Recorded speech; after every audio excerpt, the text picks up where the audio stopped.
Tonight, getting your child ready for college. Traditionally, long before they fill out that first application, your student took the SAT. It's suggested they take it for the first time in the spring of their junior year, so that would be coming up soon. In 2019, before the pandemic, more than 2.2 million kids took that test at least once.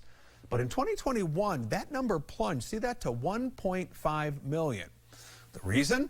A lot of universities, in response to the pandemic, stopped requiring the test as part of the application process. COVID drove test optional because there was a physical impossibility of assembling to take the test in spring of 2020 in particular. I know that was what prevailed here at the time, was students couldn't get access to the test. We must waive it. But a lot of schools now are reconsidering that requirement. The UNC System Board of Governors, in fact, met today to talk about that. There's a proposal right now to require the SAT or ACT for all students who have a GPA between 2.5 and 2.8. In addition, each university in the system that could then decide to require it for those with an even higher GPA. Why is that? Well, the hard truth is GPAs aren't worth what they used to be. Admissions officials say grades are being inflated. So that's the first time in history we've ever seen that college admissions officers are coming out and saying that. And to your point, the reason they're doing that is that in 1966, it was only about 20% of students had an A average who were going into a four-year BA granting university. Now it's only 20% don't have an A average. And it's not that every student, it's not that so many students got so much smarter. We've seen that standardized test scores have remained flat.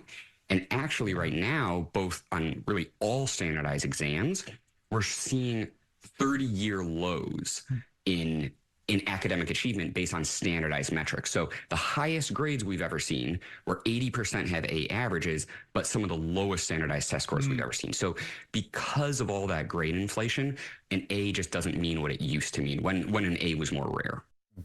All right, there is David Blowbaum. He is the Director of Outreach for the National Test Prep Association. You're going to hear more from him here in just a moment. But first, as far as the UNC system goes, the test requirement today was talked about, but governors didn't vote to change anything yet. They're going to take it up again later on in the spring. But again, more schools are bringing back this test requirement. And for those that don't, it is still a good idea to take it and submit the score. So for schools that call themselves test optional, they're inviting you to send your SAT, ACT scores. So they would rather have your SAT and ACT scores. And for the most selective colleges, it's really more than an invitation. It's an expectation.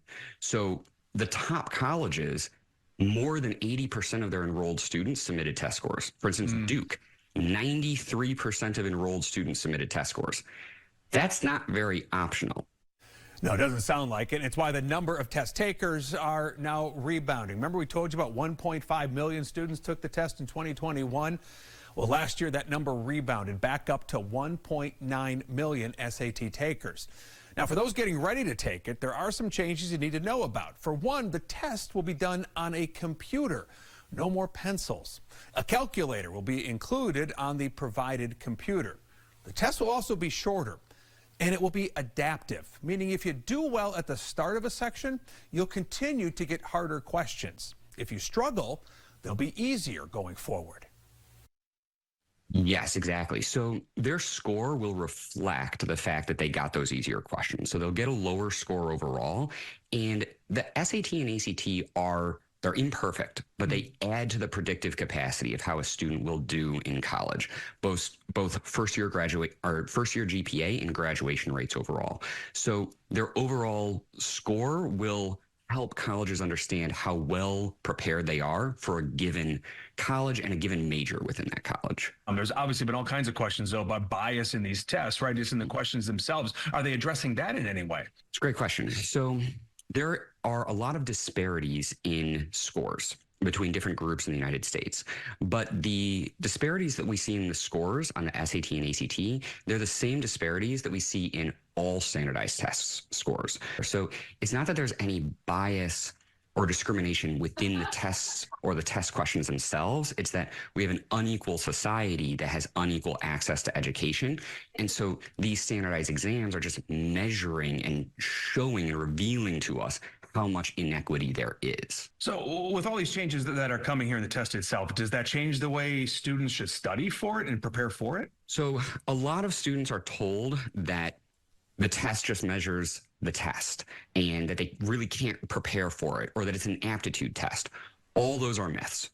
These tests are testing students on the fundamentals of rhetoric, of grammar, of mathematics, of reading, of data analysis, like reading graphs and tables. All students can do better on these exams, and that prep for these exams is prep on the fundamentals that will help them in high school and college and in life. So I would say absolutely prepare, because preparation is going to help you do better and get accepted and get more money. Some fascinating insight here tonight. All right, we're on your side tonight.